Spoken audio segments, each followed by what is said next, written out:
बिस्मिल्लाहिर्रहमानिर्रहीम। लाखों दरूद पाक हज़रत मोहम्मद सल्लल्लाहु अलैहि वसल्लम और आप सल्लल्लाहु अलैहि वसल्लम की आल पर। अस्सलामु अलैकुम। मेरा नाम इफ्तिखार अहमद है और आप मेरा यूट्यूब चैनल नॉलेज देख रहे हैं। हकायात सादी के सिलसिले में आज की वीडियो का उन्वान है दिखावा। हज़रत शेख सादी रहमतुल्लाह अलैह फरमाते हैं, एक बच्चे ने रोज़ा रख लिया। आधा दिन तो उसने जैसे तैसे करके गुजारा कर लिया। फिर भूख और प्यास की शिद्दत ने उसे बेचैन कर दिया और उसकी हिम्मत जब जवाब देने लगी तो उसने ख्याल किया कि अगर मैं चुपके से कुछ खा लूँगा तो किसी को कुछ खबर ना होगी। घर वालों को उसकी इस हरकत की खबर ना हुई और वो शाम तक उसकी दिलजोई और खातर मदारात में लगे रहे। अफ्तार का बेहतरीन इंतज़ाम किया गया, लेकिन जाहिर है कि रोज़े से तो अब उसको कुछ वास्ता ना था।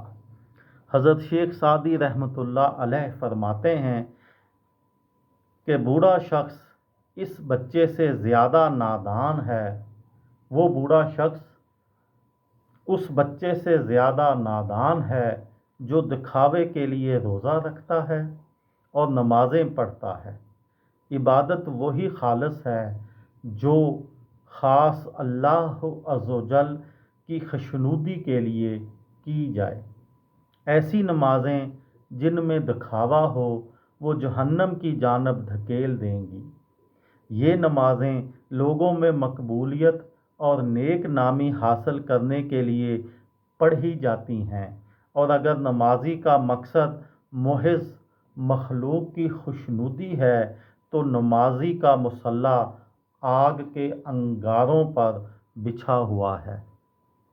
और अगर कोई शख्स ज़ैद की खिदमत करके उम्रों से अजरत वसूल करने की तवक्का रखता है, वो निरा अहमक है।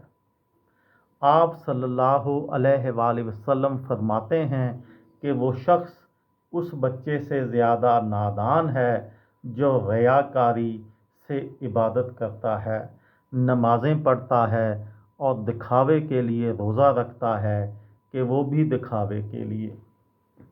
इसीलिए कहा जाता है कि जब बंदा जवानी में होता है तो उसकी नमाज पढ़ने का ज़्यादा सवाब होता है बेनिस्बत बूढ़े बंदे से, क्योंकि बूढ़े बंदे के पास तो वक़्त ही वक़्त होता है।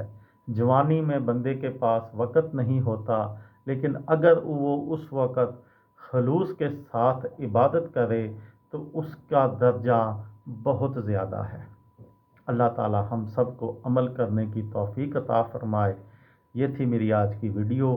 किसी दोस्त को, किसी भाई को, किसी बहन को फ़ायदा हो तो मुझे दुआओं में याद रखिएगा। दिल दिल पाकिस्तान, जान जान पाकिस्तान। अस्सलामु अलैकुम।